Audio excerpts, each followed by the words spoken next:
देखो, जिस समाज के युवा समाज की जीते जी लड़ाई नहीं लड़ते, वो जीते जी भी मरे हुए के समान होते हैं। लेकिन जिस समाज के युवा गैर जिम्मेदार हो जाए, नालायक हो जाए, नशेड़ी हो जाए, लापरवाह हो जाए, उस समाज के वजूद को आज नहीं तो कल खतरा होकर रहेगा। एक बात मेरी याद रखना आप लोग। मुझे बड़ी तकलीफ से बात कहनी पड़ रही है अलवर में खड़े होकर यहाँ,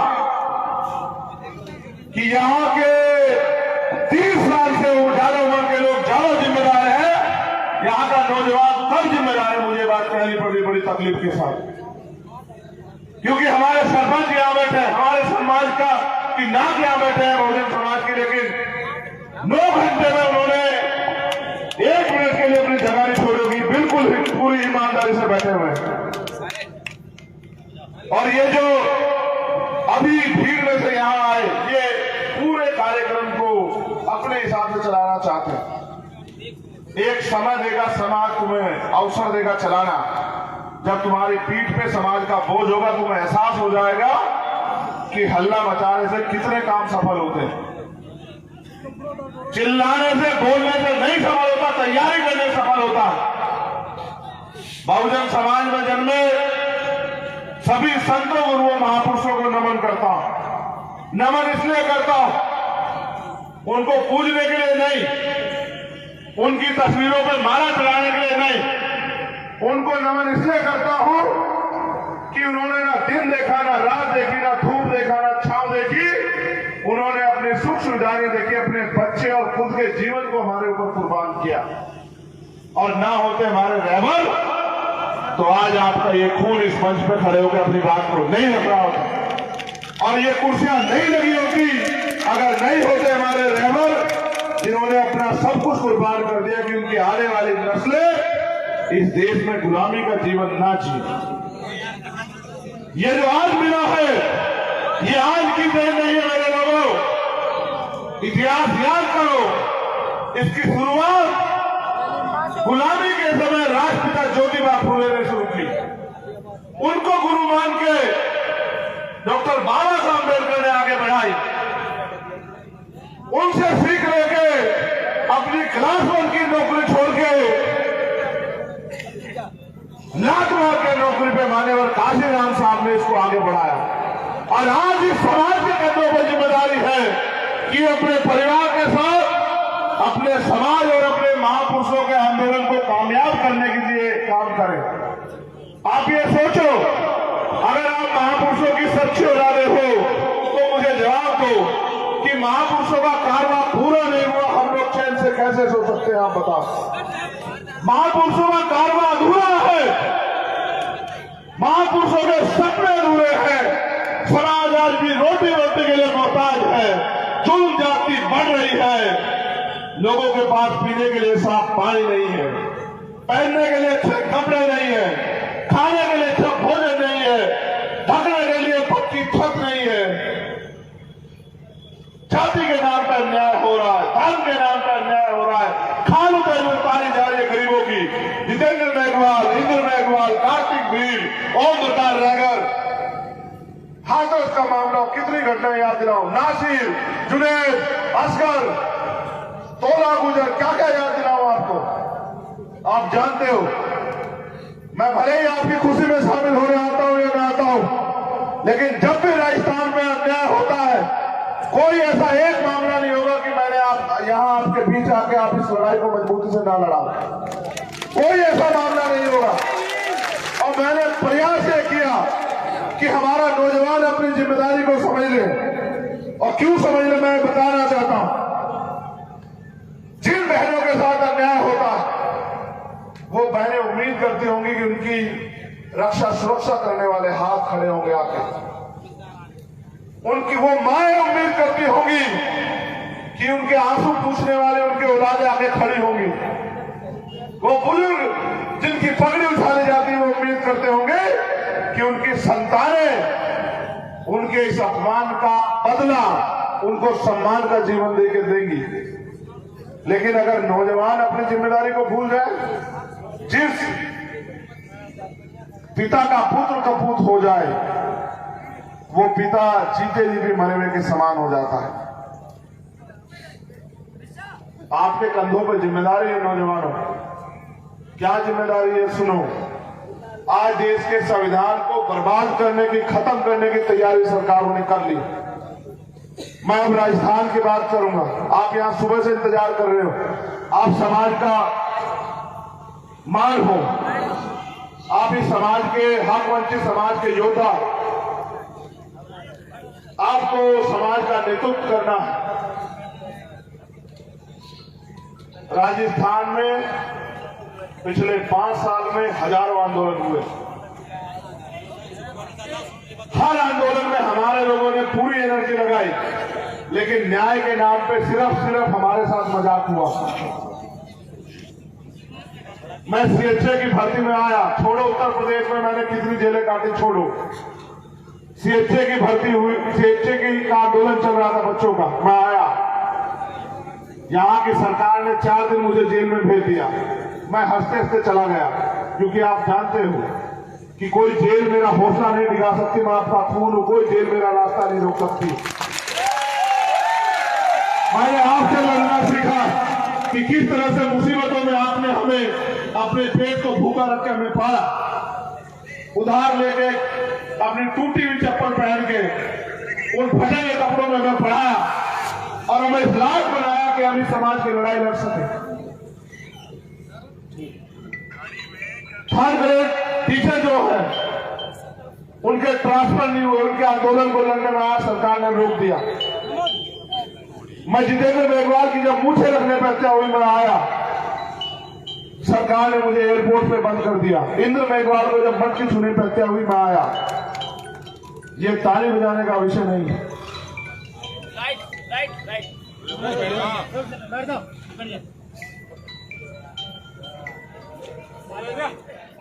मटकी छूने पे जब आपके बच्चे की हत्या हुई तो मैं आया और सरकार ने 4 बार मुझे लौटाया, वापिस दिल्ली छोड़ के आई।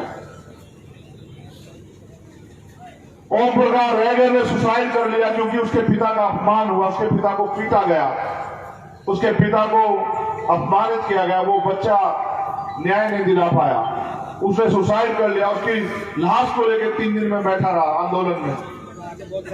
आप ये बताओ, जो सरकार आपको अन्याय होने पर न्याय भी ना दे, वो सरकार आपकी तरक्की सुनिश्चित कर देगी क्या? जो सरकार आपके आंसुओं पे मुस्कुराए, वो आपको कामयाब करने की सोच रखेगी क्या? बहुत मसले। मैं अभी मध्य प्रदेश से लौटा, वहां पे संविधान बचाओ यात्रा का हिस्सा बना मैं बहुत सारे गांव में गया। राजस्थान का बॉर्डर पड़ता है झालावाड़, भीलवाड़ा। वहां मैं जब निकला, गांव का गांव सड़कों पे था, महिलाएं, बच्चे, बुजुर्ग, नौजवान, सब। मैं महिलाओं से मिला, कितने पैसे मिलते हैं, क्या करती हो? कहा अपनी खेती नहीं है। ये तो फिर भी अलवर में आप ताकतवर हैं, तन से भी, मन से भी, धन से भी। यहाँ तो आप ताकतवर हैं। ये गर्व की बात है हमारे लिए कि यहाँ आपने अपनी वजूद को, अपनी जमीन को मजबूत कर रखा। लेकिन जब मैं उनसे मिला,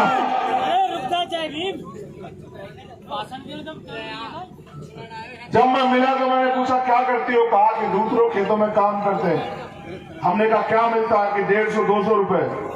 हमने पूछा घर चल जाता है क्या? तो कहा चलाना पड़ता है। और जब ये बात वो कह रही थी, उनके आंसू टपक रहे थे। मैं नौजवानों से मिला, क्या करते हो? कि भैया गुजरात में काम करते हैं। तो मैंने कहा तुम यहाँ के रहने वाले गुजरात क्यों जाते हो? कोई रोजगार नहीं। महाराष्ट्र जाते हैं मुंबई काम करने के लिए। क्या काम करते? लेबर का। और मैंने कहा यहाँ क्यों? क्या पता लगा आप आ रहे हैं, आपसे प्यार करते हैं, आपको देखने के लिए टीवी पे देखा, आपको देखने के लिए चले आए काम छोड़ के। तो मैंने उनसे पूछा कि मुझसे क्या उम्मीद करते हो? तो उन्होंने जो मुझसे कहा वो बहुत मेरे लिए बड़ा भावुक पल था। कि हमें ऐसा लगता है कि बाबा साहब अम्बेडकर की 21वीं सदी में हमारी तरक्की का जो सपना बाबा साहब ने देखा था वो आपके आंदोलन से पूरा होगा, हमें ये लगता है। इसलिए हम लोग गुजरात से, महाराष्ट्र से राजस्थान चले आए। और ये सच भी है, पढ़े लिखे नौजवान बेरोजगार घूम रहे हैं, सरकार कहती है हम पे ठेका नहीं। और ये मैं राजस्थान सरकार के लिए नहीं कह रहा हूं, क्योंकि मैं तो देश में घूमता हूं। मैं अगर आपसे दर्द बताऊंगा तो आप सुन नहीं पाओगे। मैं सिद्धार्थ नगर हम गए, भगवान बुद्ध की धरती, कपिल वस्तु। जब मैं रात को 9 बजे सभा करके निकला, और मेरे नौजवानों सुनो और अमल करो और देखो क्या हालात है तुम्हारे, कि जिस गांव के बाहर से निकलता वहीं बहनें माएं लोटा लेके खड़ी हुई। जिस समाज की बच्चियां, महिलाएं, बहनें, जिनको सड़क पे इस तरह से खड़े होकर अपमानित होना पड़े, वो समाज के नेता कैसे सो जाएं घर में पड़े? उस समाज की आने वाली पीढ़ियां कैसे चैन की नींद सो जाए? इसलिए घूमता रहता हूं, इस जिम्मेदारी को समझते हुए कि जेल से भी लड़ लूंगा, सीबीआई, ईडी, इनकम टैक्स से भी लड़ लूंगा, एनआईए से भी लड़ लूंगा, झूठे मुकदमों से भी लड़ लूंगा, जेल भी चला जाऊंगा और गोली भी खा लूंगा। लेकिन जब तक आपको जगा ना दूं, जब तक आपका मनोबल बढ़ा के आपको तरक्की के लिए खड़ा ना कर दूं, तब तक रुकने का नहीं। आप नहीं समझते, मुझे नहीं बनना राजस्थान में एमपी एमएलए, आप जानते हैं इस बात को। मैंने जहां जन्म लिया, मैं खून आपका हूं, लेकिन वहां 403 सीटें हैं विधानसभा की, और लोकसभा की 80 सीटें हैं। आपके यहां 10 सीटें हैं। आपके यहां विधानसभा की 200 सीटें हैं, मेरे यहां आपसे दुगनी सीटें। आपके यहां लोकसभा की 10 सीटें, मेरे आपसे 8 गुना ज्यादा, 25 है, आपसे 3 गुना के लगभग ज्यादा। मगर मैं यहां इसलिए हूं क्योंकि जहां, अगर यहां भी आपको दर्द हो रहा है तो उस दर्द की तकलीफ मुझे भी, और अगर मैं समाज को परिवार मानता हूं तो ये तकलीफ होनी चाहिए, मुझे भी होनी चाहिए और आपको भी होनी चाहिए। अगर हर तरफ में अन्याय हो तो अलवर को तकलीफ होनी चाहिए, अगर उन्नाव में अन्याय हो तो अलवर को तकलीफ होनी चाहिए, और अगर किशनगढ़ में अन्याय हो, अगर पाली में अन्याय हो, अगर उदयपुर में अन्याय हो, तो आपको भी तकलीफ होनी चाहिए कि आपकी कौम के साथ अन्याय हो रहा है। पूरा दिन हो गया हमें निकले हुए, और जब मैं आग से अलग हटके माओ बहनों से मिलता हूं, उनकी बातें बता देती है कि वो कितनी तकलीफ में। आप बताओ, अलवर को तो मैं जानता हूं जो हमारी राजधानी है, ये हमारी मजबूत राजधानी है, मगर आप बताओ क्या पूरे देश में या पूरे मध्य राजस्थान में हमारी स्थिति ऐसी है? आप बताओ। अगर स्थिति ऐसी नहीं है तो ऐसी स्थिति अच्छी कैसे होगी? आप बताओ। आज सब लोग कह रहे हैं संविधान को खतरा है। आप मानते हैं संविधान को खतरा है? हाथ उठा के बताओ जो लोग मानते हैं। मेरा एक सवाल है आपसे, तमाम राजनीतिक दल यहां हैं, तमाम नेता यहां हैं, फिर उन सबके रहते खतरा कैसे हो गया? आप बताओ। इसका मतलब वो अपना काम ईमानदारी से, क्योंकि अगर वो अपना काम ईमानदारी से करें तो फिर संविधान पे खतरा कैसे हो गया? आप बताओ। और आप ये बताओ, चुनाव के बाद कोई आपके दर्द तकलीफ में शामिल होने आया? किसी ने पूछा कि आपका पेट भूखा है या भरा हुआ? आपके घरों में आटा है या नहीं है? किसी ने पूछा? अभी एक पत्रकार ने मुझसे सवाल किया, मुख्यमंत्री जी बहुत योजनाएं चला रहे हैं। मैंने कहा कौन कौन सी? कहा वो सिलेंडर सस्ता कर दिया है और 1-2 योजनाएं और बताई। मैंने पूछा भाई कब चलाई? अभी अभी। मैंने कहा क्यों? 4.5 साल में कोई और मुख्यमंत्री था क्या? 4.5 साल यहां जनता नहीं रह रही थी? पलायन करके देखे लोग यहां से, जो 4.5 साल बाद चुनाव आने पर मुख्यमंत्री को याद आया कि इनके हितों के लिए कुछ करना है। फिर मैंने उनको ये बताया कि इसका सच क्या है, तुम भी सुन लो। पहले चुनाव से 1-2 दिन पहले रात के अंधेरे में वोट के खरीदार आते थे थैले में पैसे लेके, और गरीबों को ये कहते थे वोट तो आपको देनी है, उनको देने की बजाय हमें दे देना, कुछ पैसे ले लो आपके घर चल जाएंगे। और हमारे लोग अपने बच्चों के रोटी के लिए कुछ पैसा मिल जाए इस वजह से उनको वोट देते थे। इसको वोट की खरीदारी कहते हैं। पहले वो खरीदारी रात के अंधेरे में होती थी, क्योंकि उस समय हमारे नेता आंख से आंख मिला के इनसे लड़ रहे थे। अब हमारे नेता थोड़े से चुप हो गए हैं, अब दिन के उजाले में खरीदारी हो रही है। आप ये बताओ, ये खरीदारी नहीं है तो और क्या है कि कुछ पैसे ले लो और वोट हमारी पार्टी को दे दो? क्या ये आपके वोट की खरीदारी नहीं है क्या? है या नहीं है बताओ? तो बाबा साहब अम्बेडकर ने अपने 4-4 बच्चों कुर्बान करके वोट का अधिकार हमें बिकने के लिए दिया है कि? इस वोट से हम देश की गद्दी में बैठे नरेंद्र मोदी को रोड मिनिस्टर बना सकते हैं अगर हम चाहें। इस वोट की शक्ति से राजस्थान के मुख्यमंत्री अशोक गहलोत को हम लोग रोड मास्टर बना सकते हैं अगर हम लोग तय कर लें। ये तो बात हुई रोड मास्टर बनाने की, लेकिन इस वोट की शक्ति से हम अपने बीच के व्यक्ति को इतना ताकतवर भी बना सकते हैं कि वो आपकी सारी पीड़ाएं हर ले, आपकी एक एक परेशानियों को खत्म कर दे। क्योंकि संख्या तो हमारे देश में बहुत है बहुजन समाज के लोगों की, लेकिन समस्या भी हमारी इतनी है, और संख्या से हल नहीं होगा। हल होगा जब वोट की शक्ति बना के आप अपना राज स्थापित करोगे। मैं जब सतगुरु रविदास जी महाराज को पढ़ता हूं, वो एक बात कहते हैं, मैंने पहले भी ये बात कही, आपसे जरूर कहनी है, क्योंकि आपको नहीं कहूंगा तो मेरा दर्द कम नहीं होगा। सतगुरु जी ने कहा है कि रविदास मनुष्य कारी बसन्नु, रविदास मनुष्य कारी बसन्नु, सुकर है कोई ठाव, एक सू स्वराज माही दूसर मरगट खाओ। मैं इसका हिंदी अर्थ बताता हूं। कारी बसन का मतलब है सुख सुविधाएं सम्मान का जीवन। सतगुरु जी ये कह रहे हैं